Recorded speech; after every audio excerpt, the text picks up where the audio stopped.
ونشهد أن محمدًا عبده ورسوله. قال الله تعالى في كلامه المجيد والفرقان الحميد: قل إن كنتم تحبون الله فاتبعوني يحببكم الله يغفر لكم ذنوبكم والله غفور رحيم. أو قال رسول الله صلى الله عليه وسلم عن أبي هريرة رضي الله تعالى عنه قال رسول الله صلى الله عليه وسلم: كل أمتي يدخلون الجنة إلا من أبى.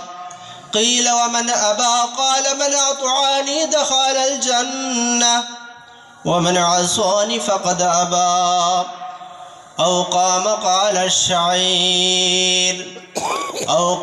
قال الشاعر مدرسہ ہے باغ جنت معلم ہے مثل گل شہد اس نے علم دین و طلبہ ہے بلبل. مدرسہ ہے باغ جنت معلم ہے مثل گل شہد اس نے علم دین و طلبہ ہے بلبل. سبحانك لا علم لنا إلا ما علمتنا إنك أنت العليم الحكيم. আলহামদুলিল্লাহ, আল্লাহ তাআলার দরবারে লাখো কোটি শুকরিয়া যে আল্লাহ পাক রব্বুল আলামিন আমাদেরকে সিদরাতুল মুনতাহা কওমি মাদ্রাসা ও এলাকাবাসীর উদ্যোগে মৃত ব্যক্তির রূহের মাগফিরাতের জন্য মাগফিরাত ও দোয়ার মাহফিলের আয়োজন করা হয়েছে এবং উপস্থিত সভাপতি সাহেব এবং আমার সামনে উপস্থিত মুরব্বী বয়সের বাবারা এবং আমার যুবক বয়সের ভাইরা এবং পর্দার আড়ালের মা ও বোনেরা, সবাইকে আমার অন্তরের অন্তঃস্থল থেকে মাওলানা পাক রব্বুল আলামিনের শুকরিয়া জ্ঞাপনার্থে আমরা সকলে বলি আলহামদুলিল্লাহ। প্রথমে আমি শুকরিয়া করতেছি ওই সব মানুষদের যারা আজকে ঠান্ডা কনকনে শীতের মধ্যে আজকে দেখা যাচ্ছে একমাত্র কোরআনের কথা শোনার জন্য, হাদিসের কথা শোনার জন্য অধীর আগ্রহে বসে আছে। তো ওইখানে যারা আসছেন তারা আমরা অনেকেই মনে করি ওরা বোকা, বলতে পারে কেন বলতেছে এত আরামের ঘুম, বিছানা ছেড়ে ওরা গিয়ে মাঠে বসে ওয়াজ শুনতেছে। আরে ওয়াজ তো আমরা ঘরে বসে বসে শুনতে পারতাম, কম্বলের নিচে বসে বসে শুনতে পারতাম, কিন্তু হ্যাঁ শোনা যায়। কিন্তু বাড়ি থেকে যখন কোনো বান্দা দ্বীনি মজলিসের দিকে আসে, রাসূল পাক সাল্লাল্লাহু আলাইহি সাল্লাম বলেন, যে ব্যক্তি কোরআন এবং হাদিসের আলোচনা শোনার জন্য দ্বীনি মাহফিলের দিকে এগিয়ে আসবে, প্রত্যেকটা কদমের বিনিময়ে ওই আল্লাহ জাল্লা শানু তার আমলের মধ্যে 700 নেকি তার আমল নামায় লিখে দিয়ে দেওয়া হবে। এখন আমি চিন্তা করতে পারি বাড়ি থেকে এই মাহফিল পর্যন্ত আসার জন্য তো এক কদমে আসতে পারি নাই, 2 কদমে আসতে পারি নাই, শত কদম লেগেছে আসার জন্য। তাহলে প্রত্যেক কদমে যদি 700 নেকি দেওয়া হয় তাহলে ওই ব্যক্তিটার আমল নামায় কতগুলো নেকি দেওয়া হয়েছে। যে ব্যক্তি কম্বলের নিচে শুয়ে শুয়ে ওই আলোচনা শুনতেছে ওই ব্যক্তি তো ওই নেকি থেকে মাহরুম হয়ে গেছে, কথা ঠিক না? তো মুহতারাম হাজিরিন, তাই নয়, আল্লাহ রাসূল সাল্লাল্লাহু আলাইহি সাল্লাম বলে শুধু 700 গুনাহ দেওয়া হবে প্রত্যেক কদমে, তাই না রে বান্দা? ওরে আল্লাহর গোলাম, তোমরা শোনো, তোমাদেরকে আর কি দেওয়া হবে? আল্লাহ রাসূল সাল্লাল্লাহু আলাইহি সাল্লাম বলেছে তোর 700 নেকি শুধু দেওয়া হবে না, প্রত্যেক কদমে, প্রত্যেকটা কদমে 700 গুনাহ তোমার আমলনামা থেকে মুছে দেওয়া হবে। বলতেছে শুধু এই পর্যন্তই ক্লান্ত না, আল্লাহ তাআলা বলতেছে আরো কি দেওয়া হবে জানো নি তোমরা? আল্লাহ রাসূল পাক সাল্লাল্লাহু আলাইহি সাল্লাম বলতেছে আরো দেওয়া হবে, জান্নাতের জন্য 700, জান্নাতের 700 দরজা তাদের জন্য করে দেওয়া হবে। আল্লাহ রাসূল পাক সাল্লাল্লাহু আলাইহি সাল্লাম এক হাদিসের মধ্যে বর্ণনা করেছেন,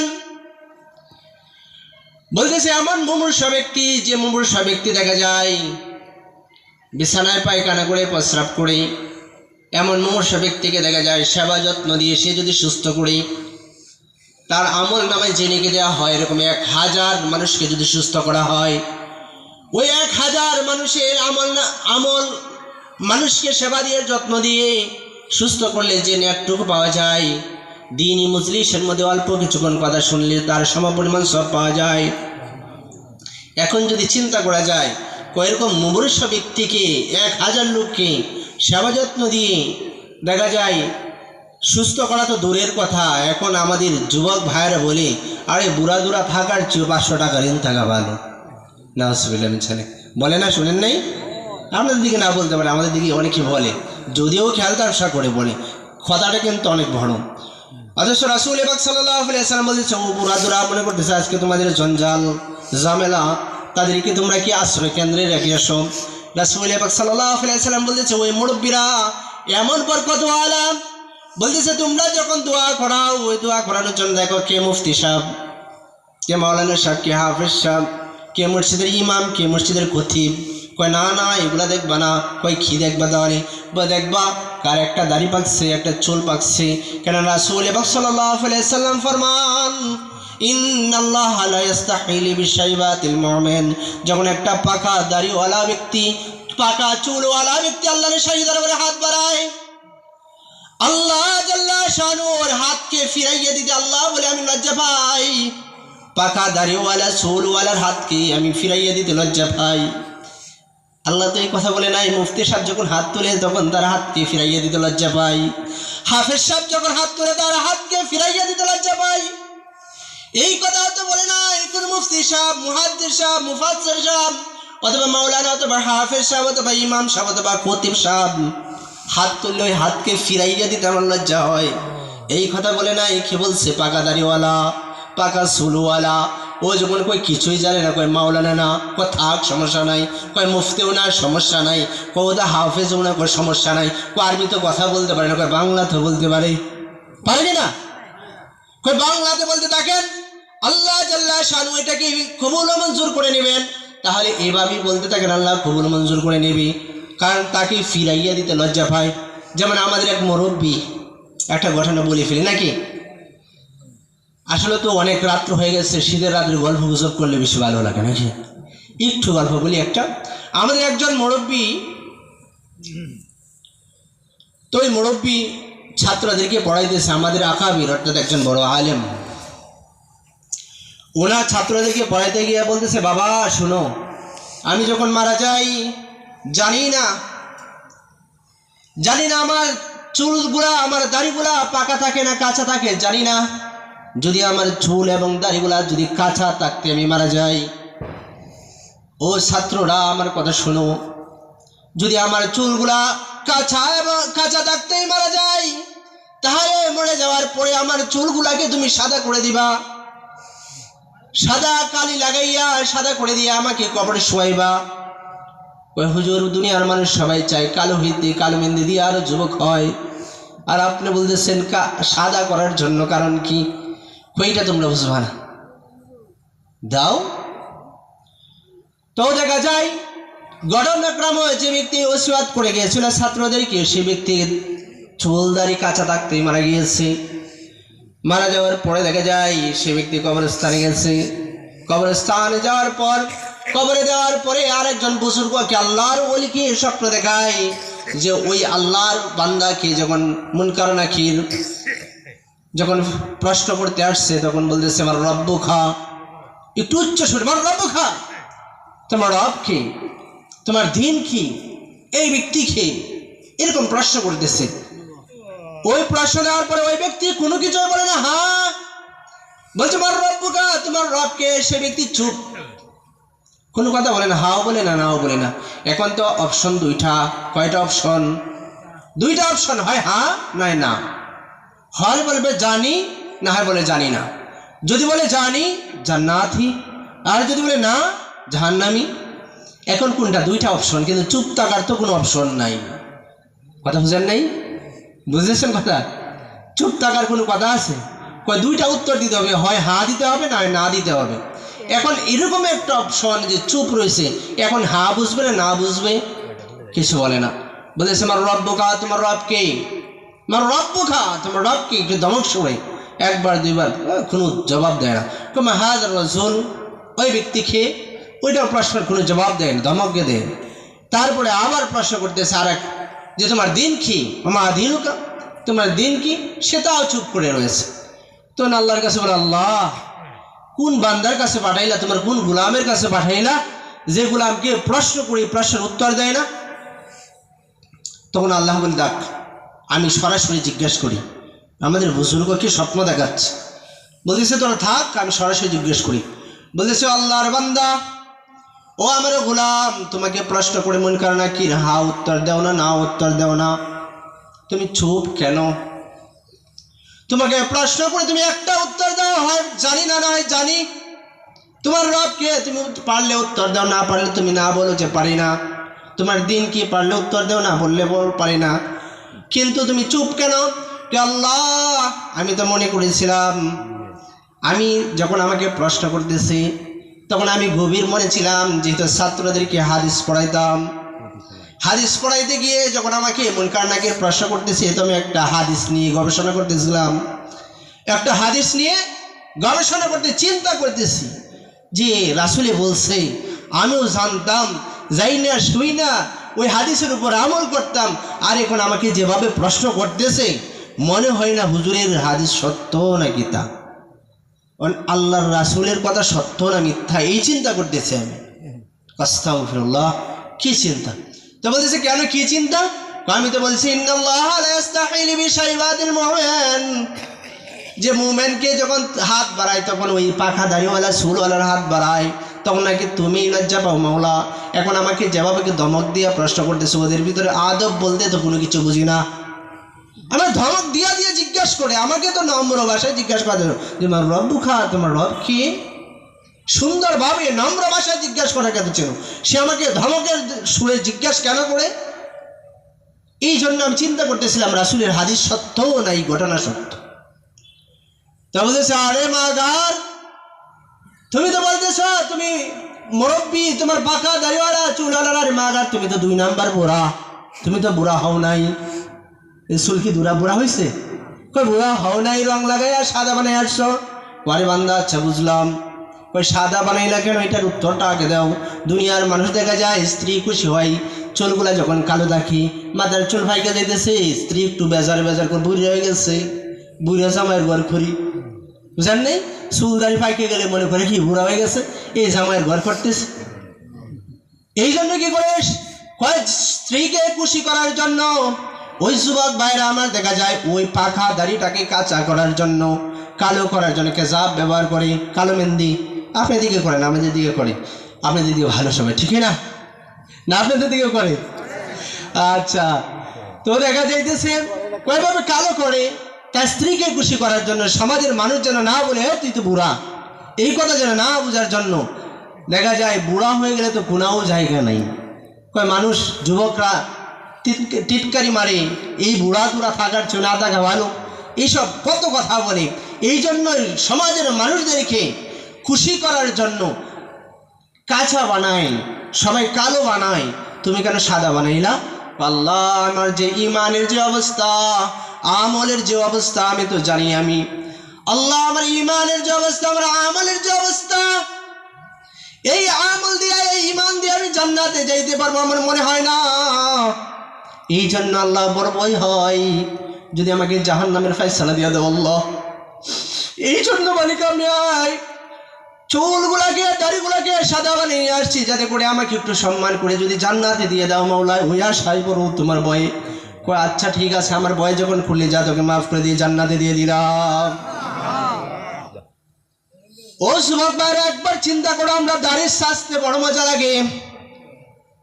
আল্লাহ রাসূল সাল্লাল্লাহু আলাইহি সাল্লামের একটা ঘটনা শুনতেছিলাম। আল্লাহ রাসূল সাল্লাল্লাহু আলাইহি সাল্লাম বলতেছে ও যুবক ভাইরা, কয় গুনাহ করতে বড় মনে চাই, কয় ক্রিকেটের খেলার মাঠে দেখা যায় আমার কথাগুলা ছক্কা মার, সেটার কোনো শেষ নাই। কই গুনাহ যতগুলা গুনাহ আছে এমন কোনো গুনাহ নাই আমি করি নাই, সবগুলাতে আমি 1 নাম্বার, যা হয়েছে সব গুনাতে আমি 1 নাম্বার, কিন্তু আমার কোনো আমল নেই। তা বলতেছে তোমার কোনো আমল নেই, তাহলে আমি তোমাকে কিভাবে জান্নাতে দিব? ওই জান্নাতে দেওয়ার জন্য কষ্ট হইতে আছে ভাইরা। তা উঠা বসা করতেছেন, এটা খুব খারাপ লাগে। কারণ যখন উঠা বসা হয় তখন দেখে যে আমাদের কথা বলার যে তাই পর্যন্ত থাক নাকি। তো আল্লাহু আকবার, আল্লাহু আকবার, আস্তাগফিরুল্লাহ। মুহতারাম হাজিরিন, ওই যুবককে সব কিছু কয় তুমি নামাজ পড়ছো, জীবনে পশ্চিম দিকে ফিরা আল্লাহ কমরকে বাঁকাই নাই। রোজা রাখছো? আল্লাহ যখন আমাকে বলতো রোজা রাখার জন্য, তখন আমি বলতাম আমার ঘরে কিসের অভাব, কিসের অভাব, আমার চাল ডাল কোনো কিছুর অভাব নাই, তা আমি রোজা রাখবো কেন? নামাজের জন্য বললে জান্নাতের সোহারে মিয়া জান্নাতে যে নিয়ামত দিব এর চেয়ে বেশি তো সম্পদ আমার আছে, যে সম্পদ দিয়ে জান্নাতে দিয়ে সুন্দর জান্নাত আমি বানাইতে পারি। নাউজুবিল্লাহ জালিক। এইগুলো বলতাম। কখন আমি নামাজ পড়ি নাই, রোজার ধার দাঁড়িয়ে নাই, হজ করি নাই, জাকাত দেই নাই, কোনো দিন তোমার কোনো গোলামি করি নাই। তো বলতেছে তাহলে তো তোমার অবস্থা হয়ে গেছে সব তোমার গুনার গুনাহ, তাহলে তোমার ফায়সালা হয়ে গেছে জাহান্নামে। তখন জাহান্নামের দিকে নিয়ে যায়, সে যুবক পিছন দিকে তাকায়। কয় পিছন দিকে তাকাস কেন? তোর জাহান্নামের ফায়সালা দিছে, জাহান্নামের দিকে দৌড় দে। কয় আল্লাহ আমার একটু ভয় লাগবে, আমার একটা প্রশ্ন ছিল আপনার কাছে। আমার সব গুনাহ ঠিক আছে আল্লাহ, কিন্তু আমার একটা জিনিস তো আছে, দাঁড়িয়ে আছে। কয় আল্লাহ আপনার কাছে একটা রিকোয়েস্ট আমার। কয় কি রিকোয়েস্ট? আবার তোর তোর খালি গুনার গুনাহ জাহান্নামের ফায়সালা হয়েছে, এখন আবার রিকোয়েস্টটা কে? বলেছে আল্লাহ কয় আমরা জাহান্নামে দেন, এটাতে কোনো আফসোস নাই। প্রশ্ন হলো একটা, আফসোস হলো এটাই, এই যে দাড়িগুলা এটা রাসূলের সুন্নাত ছিল, তো ওই দাড়িটাকে অন্তত পক্ষে আপনি জান্নাতে দিয়ে দেন। আরে বান্দা তুই তো খুব চালাক, তোর দাড়ি যদি জান্নাতে থাকে তুই থাকবে কোথায়? কথা বুঝেন নাই? যারে দাড়ি যদি জান্নাতে, যা তুই বললি রাসূলের সুন্নাতের কথা বললি, যা এই সিল্লাই তোকে মাফ করে জান্নাতে দিয়ে দিলাম। তো মুহতারাম হাজরিন, বলতেছিলাম এই কথা এই জন্যই রাসূল পাক সাল্লাল্লাহু আলাইহি সাল্লাম প্রথমেই বলতেছিলেন, একটাই আমি একটা হাদিস পড়েছিলাম বুখারী ও মুসলিম শরীফের মধ্যে হাদিসটা আছে। আন আবি হুরায়রা রাদিয়াল্লাহু তাআলা আনহু قال قال رسول الله صلى الله عليه وسلم, বলতেছে কুল্লু উম্মতি ইয়াদখুলুনা জান্নাত, আমার প্রত্যেকটা উম্মতি জান্নাতে প্রবেশ করবে, ইল্লা মান আবা, তবে ওই ব্যক্তি ব্যতীত যে আমাকে অস্বীকার করেছে। সাহাবায়ে কেরাম বলতেছে ক্বালা রব্বি, ক্বালা রাসূলুল্লাহ সাল্লাল্লাহু আলাইহি ওয়াসাল্লাম, ইয়া রাসূলুল্লাহ, হে আল্লাহ রাসূল, কে আপনাকে অস্বীকার করেছে? আল্লাহ বলতেছে যে আমাকে অস্বীকার করেছে ওই ব্যক্তি ব্যতীত সবাই আমার উম্মত জান্নাতে যাবে। সাহাবায়ে কেরাম জিজ্ঞেস করলে কিলা ওয়া মান আবা, ইয়া রাসূলুল্লাহ, কে আপনাকে অস্বীকার করেছে? রাসূল পাক সাল্লাল্লাহু আলাইহি ওয়াসাল্লাম ফরমান ক্বালা মান আতআনি দাখালাল জান্নাহ,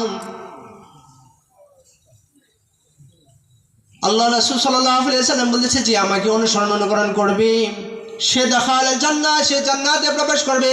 ওয়া মান আসানি ফাকাদ আবা, আর যে আমাকে অনুসরণ অনুকরণ করবে না সে কখনো জান্নাতে প্রবেশ করতে পারবে না। আল্লাহ রাসূল সাল্লাল্লাহু আলাইহি ওয়াসাল্লাম বলেন, তাহলে একটা আয়াতও তেলাওয়াত করেছিলাম আপনাদের সামনে, যে কুল ইন কুনতুম তুহিব্বুনাল্লাহ বলছিলাম। ওই আয়াতের মধ্যে বলছে, এই আল্লাহ বলতেছে ইয়া মুহাম্মদ সাল্লাল্লাহু আলাইহি ওয়াসাল্লাম, আপনি বলে দিন আল্লাহকে তোমরা কি ভালোবাসতে চাও? আপনি চান আল্লাহকে ভালোবাসতে? সবাই চান তো ইনশাআল্লাহ? আল্লাহ পাক রব্বুল আলামিন তার প্রিয় নবী হযরত মুহাম্মদ সাল্লাল্লাহু আলাইহি ওয়াসাল্লামকে সম্বোধন করে সূরা ইমরানের মধ্যে বলতেছে, কুল ইন কুনতুম তুহিব্বুনাল্লাহ, ইয়া মুহাম্মদ মুস্তাফা সাল্লাল্লাহু আলাইহি ওয়াসাল্লাম, আপনি আপনার যে উম্মত আছে তাদেরকে বলে দিন, তোমরা যদি আল্লাহকে ভালোবাসতে চাও তাহলে ফাত্তাবিউনি ইউহিব্বুকুমুল্লাহ, ফাত্তাবিউনি, তাহলে আমাকে অনুসরণ করো। কাকে? আমাকে মানে কি? রাসূলকে। রাসূলকে বলতেছে আপনি বলে দেন আপনার উম্মতদেরকে যে তোমরা কি আল্লাহকে ভালোবাসতে চাও? যদি চাও তাহলে আমি মুহাম্মদকে তোমরা অনুসরণ করো। আল্লাহ রাসূলকে অনুসরণ করলে কি হবে? ইউহিব্বুকুমুল্লাহ, আল্লাহ বলতেছে বলে দেন আপনার বান্দাদেরকে, বলে দেন আপনার উম্মত, আস্তাগফিরুল্লাহ, আপনার উম্মতদেরকে বলে দেন যে ইউহিব্বুকুমুল্লাহ, আল্লাহ তাদেরকে ভালোবাসবে। শুধু আল্লাহ ভালোই বাসবে না, আল্লাহ পাক রব্বুল আলামিন বলতেছে ইয়াগফিরু লাকুম যুনুবাকুম ওয়াল্লাহু গফুরুর রহিম, বলতেছে তার জীবনের সমস্ত গুনাহ আমি মাফ করে দেব। বুঝতে পারছেন কি কথা বলছে? কয় আল্লাহকে যদি ভালোবাসতে চাও মুহাম্মদকে অনুসরণ করো, আর মুহাম্মদকে অনুসরণ করে লাভ কি? বলতেছে আল্লাহ তোমাকে ভালোবাসবে। শুধু ভালোই বাসবে তাই না, তার সাথে বোনাস হলো তোমার জীবনের সমস্ত গুনাহ খাতা মাফ করে দিবেন। মাফ করাতে চান তো? এখন কি রাসূল কি আমাদের কাছে আছে? তো ভালোবাসবো কিভাবে কি রাসূলকে? ভালোবাসার শর্ত হলো একজন সামনে থাকতে হবে। তো রাসূলকে তো ভালোবাসবো কিভাবে? রাসূল তো আমাদের কাছে নাই। প্যার হযরত মুহাম্মদ মুস্তাফা সাল্লাল্লাহু আলাইহি সাল্লাম আজ থেকে ১৫০০ বছর পূর্বে আমাদেরকে ছেড়ে চলে গেছে। চলে গেছে না? এখন ভালোবাসবো কিভাবে? আল্লাহ রাসূল বলতেছে মান আহাব্বা সুন্নতি ফাকাদ আহাব্বানি ওয়া মান আহাব্বানি কানা মাই ফিল জান্নাহ। আল্লাহ রাসূলের সরওয়ারে দু জাহান হযরত মুহাম্মদ সাল্লাল্লাহু আলাইহি সাল্লাম বলেন মান আহাব্বা সুন্নতি, যে ব্যক্তি আমার সুন্নাতকে ভালোবাসলো সে যেন আমাকে ভালোবাসলো, আর যে আমাকে ভালোবাসলো কানা মাই ফিল জান্নাহ, সে যেন জান্নাতে আমার সাথে থাকবে। কে বলছে? জান্নাতে রাসূলের সাথে থাকতে চাইতেন।